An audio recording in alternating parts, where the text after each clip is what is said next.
Dios mismo. Si, amado hermano, estás en esa batalla queriendo agradar a Dios, pero entendiendo la realidad de que eres débil, estás en esa batalla con tu propia carne, con tu propio pecado, tu mayor necesidad es de Dios mismo.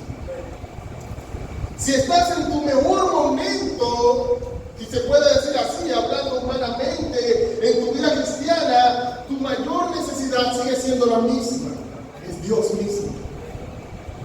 Si estás pasando por un momento de dificultad, de prueba, de sufrimiento, esa misma es tu necesidad mayor, la grandeza de nuestro Dios. Es por eso que no podría presentar algo mayor o mejor que esto en esta noche. Hemos titulado esta exposición Una manifestación de la gloria de Dios, porque Moisés hace una petición, pero Dios le da una respuesta. Versículo 19, Dios le responde: yo haré pasar todo mi bien delante de tu rostro y proclamaré el nombre de Jehová delante de ti. Y me llama la atención esa expresión que Dios usa allí. Yo haré pasar todo mi bien.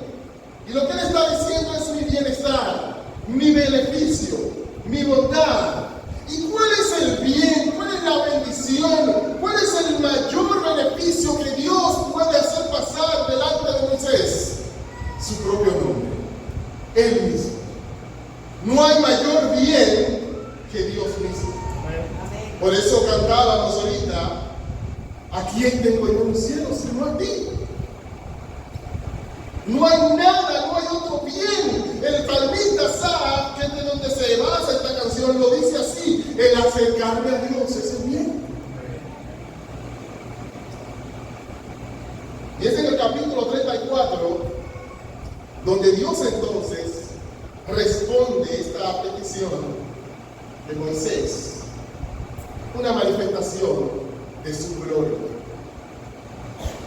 entendiendo que esa es la mayor necesidad de todos cuantos estamos aquí, no importando nuestra condición o momento en la vida cristiana, que tengamos ese corazón dispuesto y accediendo y anhelante: oh Señor, quiero verte tal y como tú eres a través de tu palabra. Vamos a ver dos cosas en esta noche, pero recuerden que cuando los predicadores le dicen dos cosas, en su mente están otras 5 que están dentro de la otra, y 4 más dentro de la primera de las 5. Esperemos que no. Pero vamos a ver dos cosas. En primer lugar, una revelación. Y en segundo lugar, una reacción. Hay una revelación que es la revelación de Dios a Moisés, y hay una reacción que es la reacción de Moisés hacia Dios. Para hablar de esa revelación, vamos al capítulo 34, versículo 5 dice: y Jehová descendió en la nube y estuvo allí con él, proclamando el nombre de Jehová, y pasando Jehová por delante de él, proclamó: Jehová, Jehová fuerte, misericordioso y piadoso, lento para la ira y grande en misericordia y verdad. Y para hablar de esta revelación, vamos a ver en primer lugar el momento. ¿En qué momento ocurre esto? Nosotros conocemos esa historia, sabemos que ese es el pueblo de Dios, Israel, que ha sido sacado de Egipto, estuvo esclavo allí por mucho tiempo. Dios le sacó a través de Moisés, le llevó por el desierto, hizo un pacto con ellos, le dio sus mandamientos. Pero vemos allí que el pueblo pecó contra Dios. Y es interesante que lo que estamos viendo aquí de Dios mostrándose, y como vamos a ver, mostrándose como ese Dios lleno de misericordia, no es ante un pueblo que ha hecho perfectamente su voluntad, sino contra aquellos que habían fallado contra él. Así que este texto nos habla de un contexto de gracia. Dios se manifestó a Moisés en un contexto de gracia, de ese favor, esa bondad no merecida, no ganada. Pero no solamente aquí, toda la Biblia, todo el Antiguo Testamento, todo el Nuevo Testamento, lo que nos presenta es a Dios obrando en un contexto de gracia.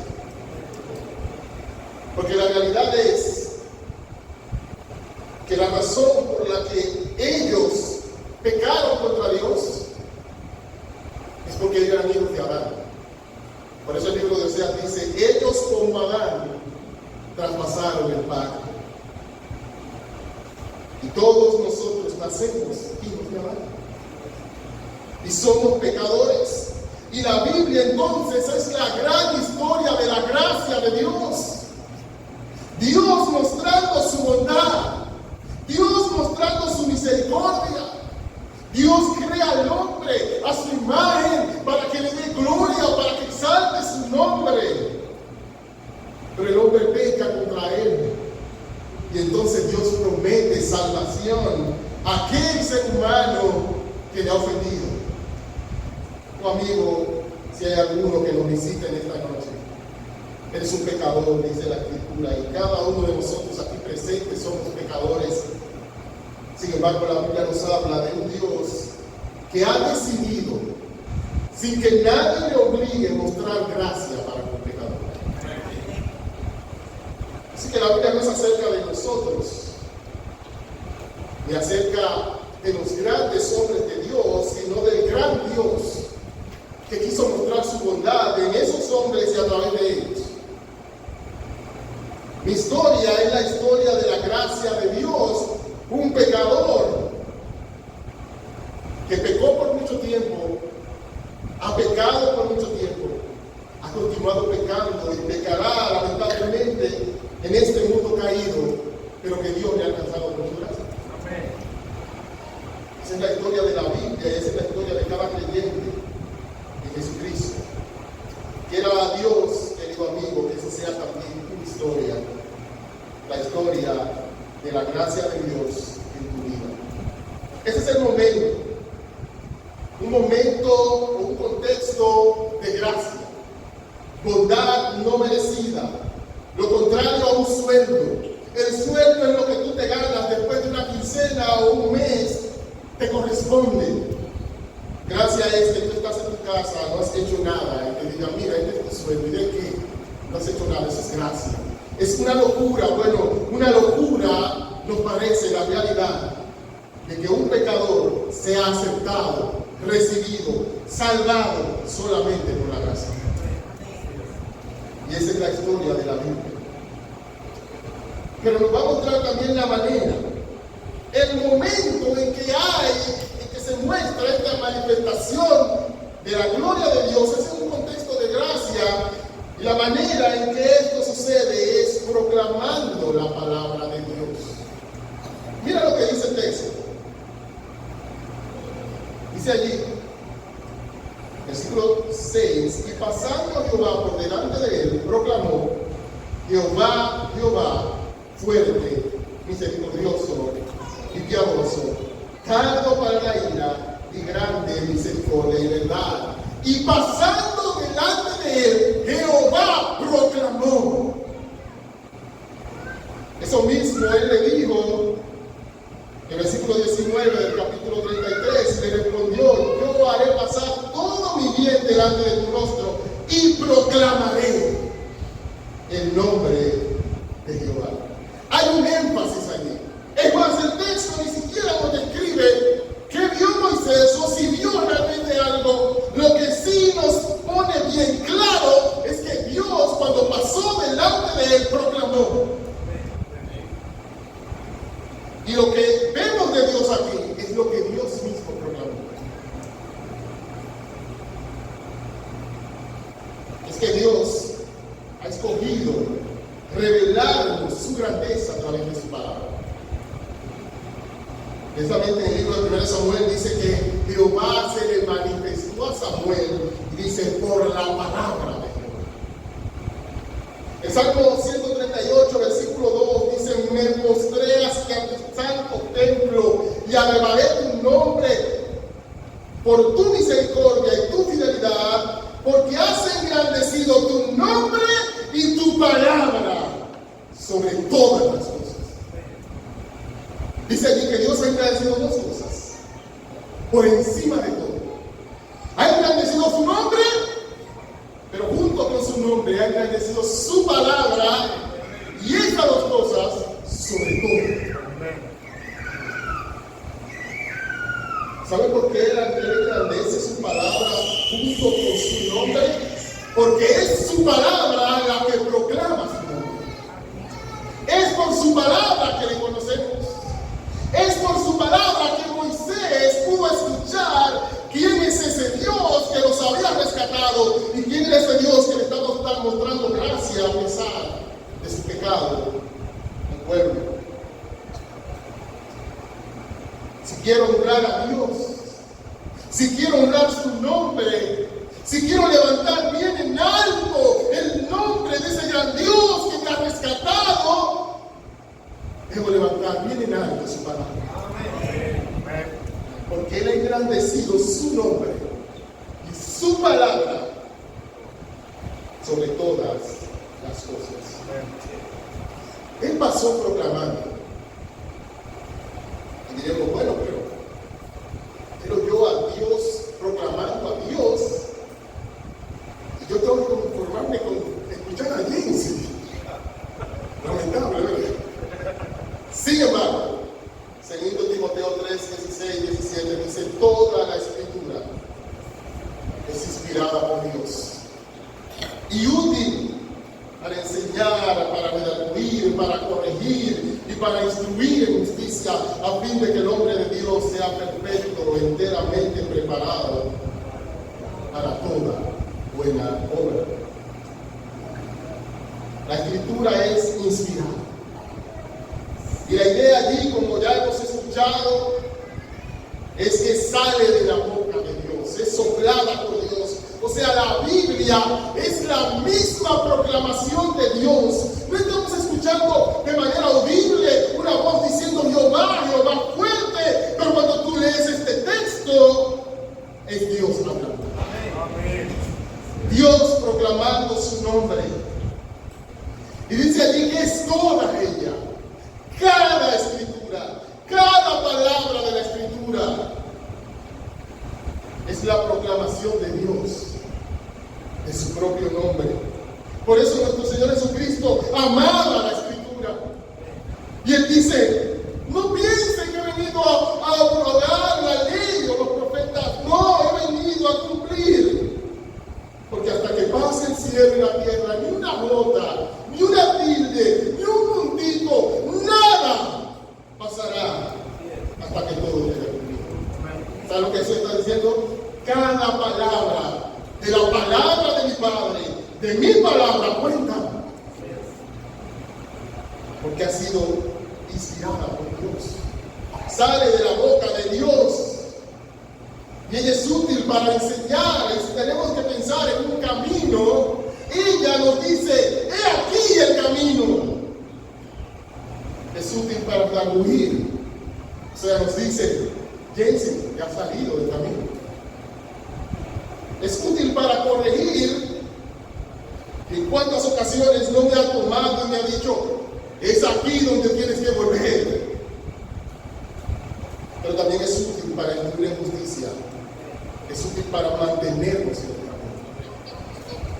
Y esa palabra es aquella que nos muestra la gloria y la grandeza de nuestro Dios, y que ahora nos va a mostrar quién es ese Dios al que dio Moisés y que es proclamado en su palabra.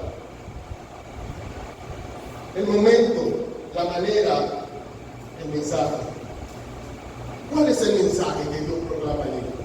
Dios proclama su nombre, lo que Él es. Él se presenta tal y como Él es delante de Moisés.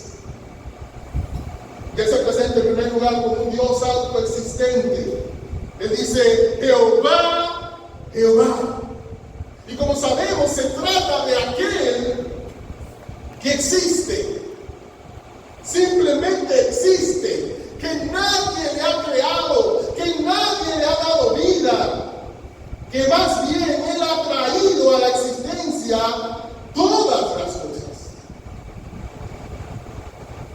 el significado, como ya sabemos, de ese nombre, Jehová. Ahora, amados hermanos, ese nombre nos recuerda la realidad de que realmente nosotros dependemos de manera absoluta de Él, de que Él no nos debe absolutamente nada a nosotros. El libro de Romanos capítulo 11 dice claramente, versículo 35, ¿o quién le dio a Él primero para que le fuese recompensado? ¿Me debe algo Dios? No. Su bondad, la que Él muestra hacia mí y ha mostrado, es por algo que Él me lleva. No, nadie le dio a Él primero, porque todo viene de Él. Amén. Pero también es un Dios que no necesita entonces de nadie. No es simplemente que Él no nos debe a nosotros, es que Él no nos necesita realmente a nosotros. Hechos 17:25. Ni es honrado por manos de hombres, como si necesitase de algo, pues Él es el que da a todos vida, aliento y todas las cosas. Dice aquí que Él no es honrado por manos de hombres. Y tú te preguntas, pero no honramos a Dios. Y hay otras versiones que dicen, Él no es servido por manos de hombres. Y dice, pero yo no le sirvo a Dios. ¿Sabes lo que me recuerda esto? Sí me recuerda un video que Elaine, mi hermana, me envió hace días, de ella con Isabela, su niña. Y Isabela estaba ayudando a Elaine a hacer galletas. ¿Necesitaba Elaine Isabela para hacer galletas? No la necesitaba. Es más, si tú te pones a hacer algo como un niño, fácilmente tienes que tomarte más tiempo para hacerlo. Pero le estaba dando la gracia de estar con ella haciendo. La bondad de que ella fuera parte de eso. Y esa es la gracia que Dios nos da a nosotros, hermanos. Él nos da la gracia de ser colaboradores suyos cuando no nos necesitan. Eso para su gloria, pero también para nuestro bien. Primera Crónica 29:14 nos dice, porque ¿quién soy yo? ¿Y quién es mi pueblo? Para que pudiésemos ofrecer voluntariamente cosas semejantes, pues todo es tuyo. Y de lo recibido de tu mano te damos. Oigan eso. Lo que nosotros le podemos dar a Dios es lo que Él mismo nos ha dado a nosotros. Allí David está hablando de asuntos monetarios, de bienes físicos, materiales, pero aún lo que nosotros podemos brindarle desde nuestro corazón, todo lo que nosotros podemos hacer para la gloria de Dios es una gracia de Él. Lo único que podemos hacer es darle a Él de lo recibido de su mano. Ese Dios también, que es autoexistente, es un Dios que es un Dios de abundante gracia y bondad. Mira lo que dice aquí. Jehová fuerte. En alguna versión le dice Dios, porque precisamente esa palabra traducida como fuerte es una de las que generalmente es traducida como Dios, así que probablemente está diciendo Jehová, Dios, misericordioso y piadoso, tardo para la ira y grande en misericordia y verdad, que guarda la misericordia a millares, que perdona la iniquidad, la rebelión y el pecado, y que de ningún modo tendrá por presente al malvado. ¿Saben? Ese Dios es un Dios de gracia y bondad abundante. Precisamente porque no necesita nada de nadie. Precisamente porque no le debe nada a nadie. Más bien Él muestra una bondad gratuita. Gracia, bondad, misericordia, amor incondicional. Porque no necesita de nada de nadie.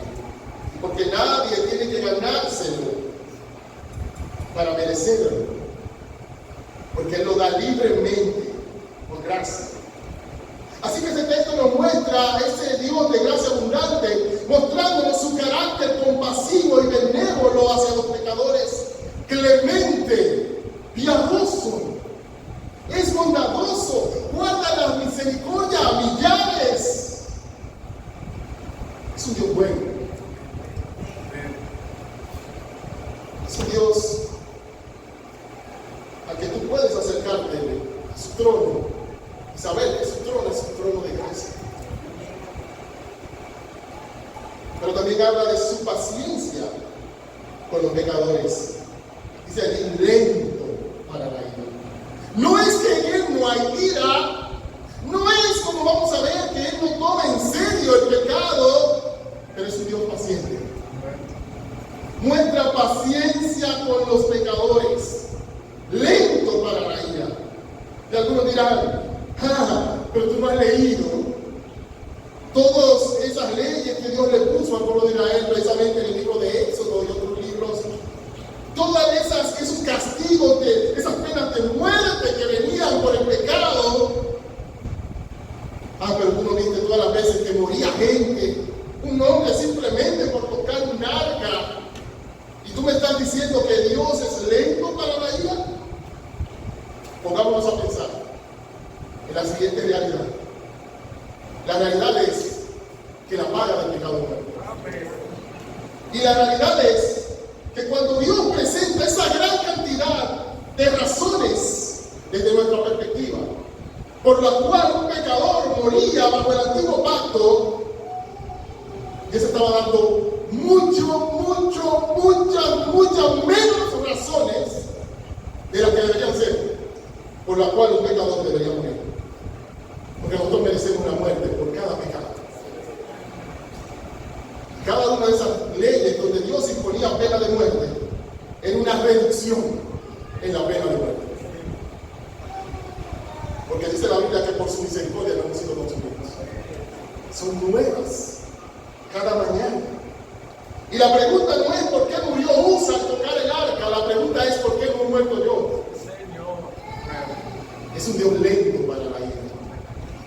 Es un Dios paciente. Y aún esos momentos que parecen tan crudos, simplemente nos están diciendo, ese Dios sí es paciente. Ese Dios también es un Dios que perdona a los pecadores. Dice allí, que guarda la misericordia a millares y que perdona la iniquidad, la rebelión y el pecado. Y me llama la atención porque es lo mismo. ¿Qué es la iniquidad? La rebelión. ¿Qué es la rebelión? Es el pecado. Si no nos ha quedado claro de una forma, que nos quede claro con la otra. Dios perdona a los pecadores. Dios quiere que Moisés vea la realidad de que si Él está dando esa gracia a ese pueblo, no es porque ellos se lo ganaron, no, es mostrando su amor, su bondad y su gracia. Es un Dios que perdona la maldad, que perdona la iniquidad, que perdona el pecado. Querido amigo que estás aquí en esta noche, probablemente pienses de ti como un gran pecador. Por lo contrario, pienses de ti como alguien que no es tan malo. La realidad es que todos nosotros nos descarriamos como ovejas. Cada cual se apartó por su propio camino. Pero ¿sabe qué? La buena noticia del Evangelio es que Dios perdona a pecadores. Y que no hay pecador, tan pecador, que si va arrepentido ante ese Dios santo, pero misericordioso, no sea perdonado. Es un Dios que perdona, pero también es un Dios de gracia abundante, junto con ello, sin contradicción, de rectitud inquebrantable. Dice allí que guarda la misericordia a millares, que perdona la iniquidad, la rebelión y el pecado, y que de ningún modo tendrá por inocente al malvado. ¿Sabe lo que está diciendo allí? Que Él es recto. Que cuando alguien ha pecado, eso es grave delante de Él. Que su misericordia no significa que su estándar ha bajado. Que su bondad no significa que ya a Él no le importa el pecado. Porque Él es un Dios recto, de rectitud inquebrantable y que es justo. Dice allí que no tendrá por inocente al malvado. Toda la Biblia, desde Génesis Apocalipsis es un testimonio de esa rectitud inquebrantable de Dios. El día que de él comieres, ciertamente morirás. Vemos a Adán saliendo del huerto, separado de Dios y luego muriendo físicamente. Vemos el diluvio cayendo sobre el mundo. Vemos al pueblo de Israel recibiendo una y otra vez las consecuencias de su pecado. Vemos a las naciones recibiendo castigo de parte de Dios. Y vemos al final de la historia un gran trono blanco, y el que no se encontró en el libro de la vida fue lanzado al lago de fuego, que arde con fuego y azufre. Ese es el Dios de la Biblia, y es un Dios grande y glorioso, y eso es parte de su hermosura. Si es así, hermanos, o no nos encontramos como gente mala, fea, gente desagradable, a los jueces que aceptan su voto. A nosotros son algo feo para nosotros. ¿Y por qué no encontrarme hermoso a un Dios que juzga con rectitud de pecado? Eso debe ser hermoso también. Mucho más porque Él lo hace de manera justa, perfecta. Ese Dios de gracia abundante es también el Dios de rectitud inquebrantable. ¿Y cómo esas dos cosas pueden estar juntas? ¿Y cómo Él puede mostrar eso hacia nosotros sabiendo que cada uno de nosotros somos pecadores? ¿Saben? El libro de Romanos capítulo 3 nos dice cómo esa realidad se aplica a nosotros los pecadores. ¿Cómo puede perdonar el Dios de rectitud inquebrantable? Romanos 3:21 dice: pero ahora, aparte de la ley, se ha manifestado la justicia de Dios, testificada por la ley y por los profetas, la justicia de Dios por medio de la fe en Jesucristo para todos los que creen en Él, porque no hay diferencia, por cuanto todos pecaron y están destituidos de la gloria de Dios, siendo justificados gratuitamente por su gracia, mediante la redención que es en Cristo Jesús, a quien Dios puso como propiciación por medio de la fe en su sangre, para manifestar su justicia a causa de haber pasado por alto en su paciencia los pecados pasados, con la mira de manifestar en este tiempo su justicia, a fin de que Él sea justo y el que justifica al que es de la fe de Jesús. ¿Qué es todo eso? Podríamos resumirlo de la siguiente manera: el Dios de justicia inquebrantable tiene que ser el Dios justo, el Dios que juzga. El Dios de la gracia abundante quiere justificar al pecador. Y Él entonces es el justo y el que justifica. ¿Saben cómo? Poniendo a Cristo en lugar del pecador, para que su ira, su juicio caiga sobre Cristo, se haga justicia, y entonces también Él sea el que justifica, el que perdona al que confía en Jesucristo. Es por eso que alguien decía: todo pecado va a ser juzgado, ya sea en el infierno o fue pagado en la cruz. Gloria al Señor. Porque lo que hemos creído en Cristo, nuestros pecados fueron juzgados. Y ese Dios, por ende, se ha mostrado en toda su gloria en una persona, la persona de Cristo. ¿Saben lo que dice Juan 1:14? Y aquel verbo, aquella palabra, el verbo es la palabra eterna de Dios. Y cómo Dios se manifestó a Moisés por la palabra de Jehová. Y dice Juan: aquel verbo, aquella palabra se hizo carne. Y esa palabra pasó delante de Moisés, y dice Juan, y esa palabra habitó entre nosotros. Y allí Moisés recibió la respuesta a su petición, vio su gloria. Pero dice Juan: y cuando vimos a Jesús, vimos su gloria. Y ese Dios era grande en misericordia y verdad. Y dice Juan: lo vimos lleno de gracia y de verdad. hermanos, en Cristo hemos visto la gloria de Dios. Por eso el apóstol Juan dice en la primera carta, lo que hemos visto, lo que hemos oído, lo que hemos contemplado, lo que hemos visto con nuestros ojos y palpado nuestras manos tocante al verbo de vida, eso mismo le anunciamos. ¿Y saben qué más hacemos con esto? Se lo escribimos. Y es por eso que la Biblia nos conduce a ver ese glorioso Dios en la persona de Cristo. En las Escrituras que nos llevan a Cristo de principio a fin, vemos la gloria de Dios y por eso amamos la Biblia. Porque ellos nos hacen ver ese gran Dios, el Dios de gracia abundante, el Dios autoexistente, el Dios de justicia inquebrantable, rectitud. Y entonces, ¿cómo debo yo reaccionar a ese Dios? Moisés reacciona. Versículo 8. Entonces Moisés, apresurándose, bajó la cabeza hacia el suelo y ¿qué hizo? Adoró. Y dijo, si ahora, Señor, he hallado gracia en tus ojos, vaya ahora el Señor en medio de nosotros, porque es un pueblo de dura servicio. Y perdona nuestra iniquidad y nuestro pecado, y tómanos por heredad.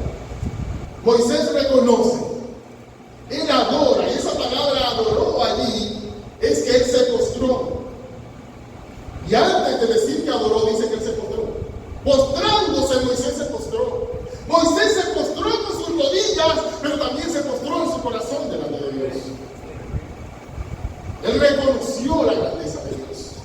La realidad es que ver un Dios tan grande, un Dios que no lo necesita, un Dios que existe por sí mismo, que nadie le debe nada y que es el que nos da a todos, un Dios que muestra misericordia, gracia, perdón, un Dios paciente, pero un Dios recto, justo, santo, que aborrece el pecado, y un Dios que envió a su Hijo a morir en la cruz para resolver el problema del pecador, debe llevarnos a nosotros a ver cuán grande es Él. No podemos verle por poca cosa. Nosotros estamos acostumbrados a ver el mar, para nosotros como nada. Pero hay países personas que no han visto el mar en su vida. Algunos porque su país ni siquiera da el mar, y otros porque su país es muy grande y es difícil llegar al mar. Y en cierta ocasión una mujer fue llevada al mar y ella lo vio y se puso a llorar. Y los que estaban ahí, que estaban acostumbrados todos los días a ver el mar, le dijeron, ¿pero qué le pasa a usted? Y ella solamente respondió, es que es tan grande. ¿Saben? Así deberíamos estar nosotros cuando vemos la grandeza de Dios. Es que es tan grande. Es que es tan maravilloso. Es que es tan justo. Es que es tan santo. Es que es tan recto. Es que odia tanto el pecado. Es que perdona tanto. Es que es tan bondadoso. Es que es tan horrendo caer en sus manos. Es que es tan seguro estar en sus manos. La grandeza de Dios debería llevarnos a nosotros a decir, es demasiado maravilloso para mí, algo es que no puedo comprender. Moisés reconoció la grandeza de Dios y la bajeza suya, porque se postró, porque cuando vamos a un Dios tan santo, hacemos como aquel publicano que al verlo ni siquiera quería mirarle, dice, sé porque yo soy un pecador. La grandeza de Dios hace que se note cuán débil, bajo y pecadores somos nosotros. Pero Moisés también se rindió. Él reconoció, pero él se rindió. Ese doblegar sus rodillas es como decir, estoy rendido ante ti, tú eres el jefe, tú eres el Señor aquí. Es tu voluntad la que se ha de hacer. Amados hermanos, un cántico que lo conocemos, muy antiguo. Salvador, a ti me rindo, obedezco solo a ti. Y dice allí, mi guiador, mi fortaleza, todo encuentra mi alma en ti. ¿Saben? Esa debería ser nuestra vida, mi Dios tan grande. Yo me rindo a ti.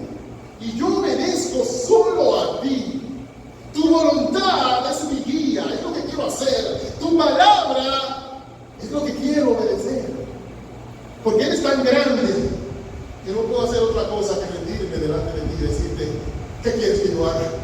Eso le pasó a Pablo. Aquel hombre que perseguía a la iglesia, que perseguía a Cristo, cuando se ve ante ese gran Dios, ante esa luz que al mediodía resplandecía por encima del sol del mediodía,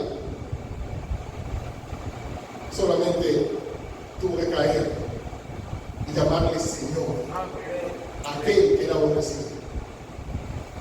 ¿Qué quieres que yo haga? Tiene que ser nuestra pregunta, Señor. Y lo bueno es que no está lejos, porque la respuesta está en su palabra. Por eso el Señor Jesucristo dijo: ¿por qué me dicen Señor, Señor? ¿Por qué lo dicen y no hacen lo que yo digo? Porque en su palabra, Él mandó a los discípulos a que cuando vayan, enseñen a guardar cada cosa que Él ha mandado.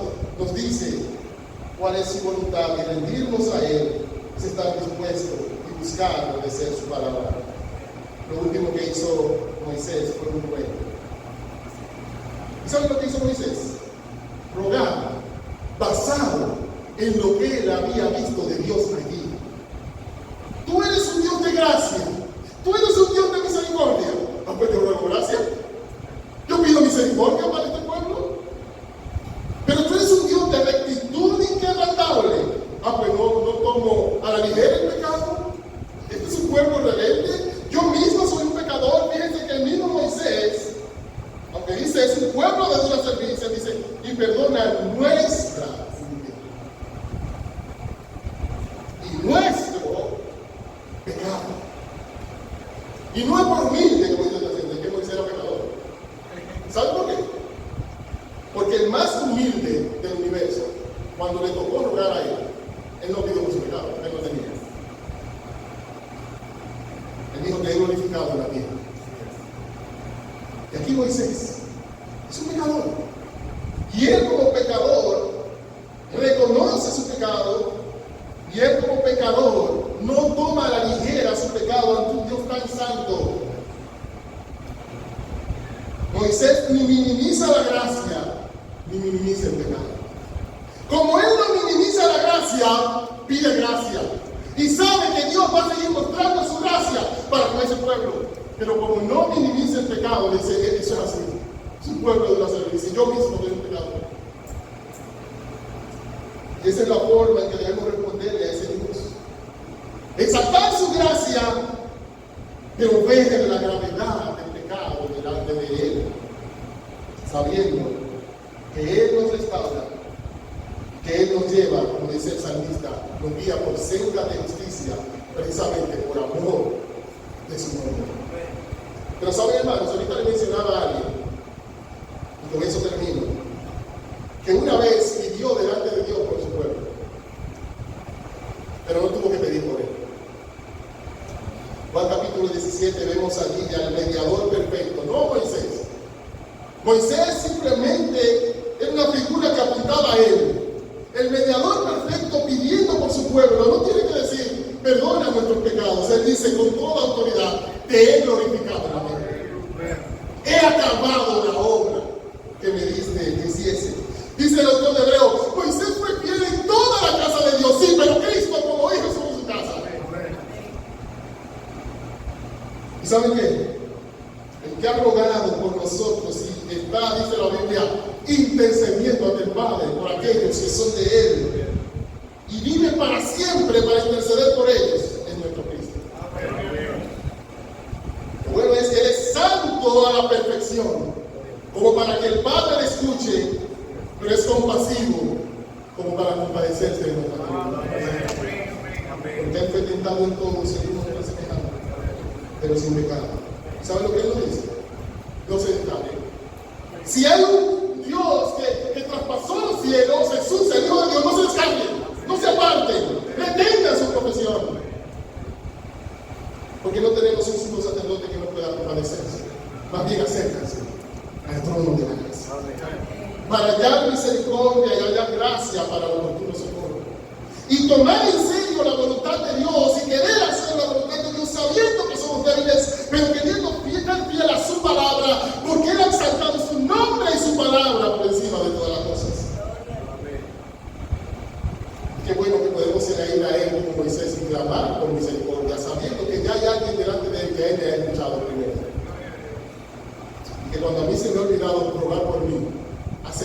ya Él está presente. Qué bueno es que esa gracia, el libro de Isaías dice que puede estar a la disposición de todos los sedientos. Solamente vengan a las aguas, querido amigo que estás en esta noche aquí. Sin dinero compra, porque es gracia. Y Dios ha de perdonarte. Si tienes